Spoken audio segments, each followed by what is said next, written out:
video, we're going to be talking about potential and kinetic energy. Let's first start with potential energy. Potential energy is basically an energy that is stored in an object, like this ball. The energy is stored inside the ball. Now, kinetic energy is the opposite. It's basically an energy in motion, and then kinetic energy, like when the ball moves, it does not matter if the motion is slow or fast. If it wants to be kinetic energy, it has to at least have motion in it. Now let's go to the forms of potential energy. So first we have chemical energy. Chemical energy is basically like a battery, and this battery is a potential energy. It stores its energy inside this. But when it's getting put in the flashlight, this flashlight electrons move around on the flashlight's light.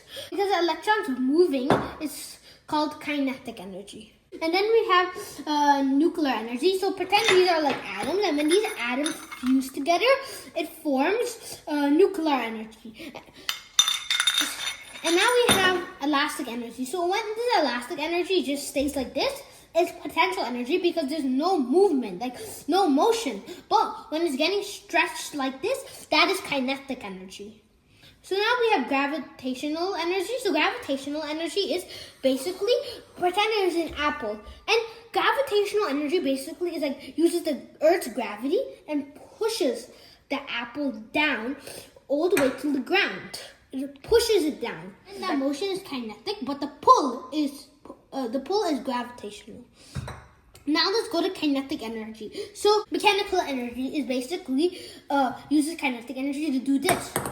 You're manually doing it yourself. It's moving, or you're putting your force and you're doing it, like you're dribbling a basketball or you're playing video games on your controller. So you're using your force you're using mechanical energy so you could do these activities. Now it's thermal energy. Thermal energy is basically, pretend this candle is lit and then fire comes out. And fire is thermal energy. It produces heat for humans. Pretend you play on your iPad for such a long time and the back of your iPad is really hot. That's also doing thermal energy because it's producing a lot of heat.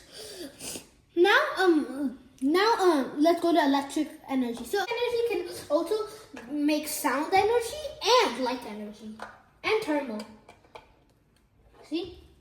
Right here. This is light energy, but the electricity is coming out, going to the wires like a road, and then going to the lamp, producing light energy. But the light energy is only getting formed because of electric energy. So then we have light energy. So light energy is basically light coming out.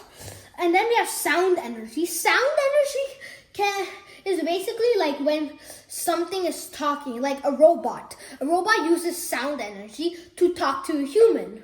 Or if you're playing a video game, the audio that comes out uses sound energy to talk to you. It's a whistle which uses sound energy, like this. So in conclusion, I think these potential energy and kinetic energy are really important for a person and their activities. It forms a potential and kinetic energy.